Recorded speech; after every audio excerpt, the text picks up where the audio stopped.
عشان تعرف تايدنتيفاي النيد بتاعت العميل بشكل كلير انف، الكلام ده ما ينفعش يحصل بمكالمه تليفون. مهم جدا تعمل ده عن طريق فيس تو فيس ميتنج. لازم تروح وتقعد مع العميل بتاعك وتقابله وتبدا تدسكاس معاه وتتكلم معاه في تفاصيل كتير جدا. التفاصيل دي ليها علاقه بالنيد بتاعته، هي اللي هتقدر تطلع لك النيد بتاعته، هي اللي هتقدر تانكفر ايه هي المعوقات اللي موجوده عنده، فانت تبدا تقدم له ليها سولوشن.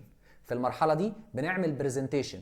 مش لازم تبقى البرزنتيشن بالشكل التقليدي اللي احنا عارفينه، بس كده كده احنا لازم نبرزنت حاجه، لازم نشجع العميل انه يتكلم. عشان تشجع عميلك انه يتكلم مش هيتكلم من نفسه، لازم انت اللي تبدا تطرح عليه حاجات وتفتح مواضيع تخلي العميل ده يتكلم، وده بيبقى بشكل برزنتيشن.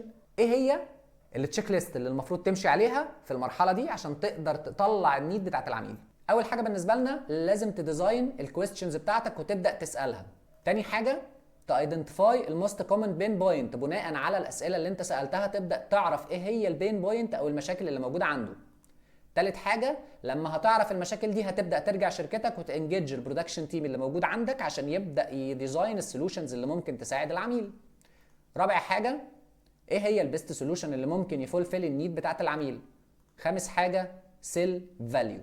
مهم جدا يبقى عندك مجموعه من الاسئله تسالها للعميل بتاعك، هي دي اللي هتنكرج العميل وهتشجع العميل انه يبدا يتكلم معاك ويبدا يحكي لك في تفاصيل اكتر عن الحاجات اللي موجوده عنده، وانت تبدا عن طريق الحاجات دي تحدد مشاكل ممكن تكون بتحصل هو مش واخد باله منها كعميل وتبدا تقدم له ليها حلول. فمهم يبقى عندك كويستشننج بلان، فمهم يبقى عندك خطه اسئله تبدا تقولها للعميل عشان العميل ده يبدا يتشجع ويتكلم. مهم جدا عشان تخش المرحله دي تبقى جاهز ومستعد. تبقى جاهز ازاي؟ يلا بينا نشوف السلايد اللي جاي. عشان تبقى جاهز محتاج اول حاجه سيت يور جولز، تحط اهدافك من ورا البرزنتيشن او الميتنج اللي انت هتعمله مع العميل بتاعك. بعد كده تبدا بناء على الاهداف دي تحدد ايه هي الحاجات اللي انت محتاج تعرفها عند العميل بتاعك، فبالتالي تبدا تحدد من وراها مشاكل ومعوقات تقدر تساعد العميل فيها.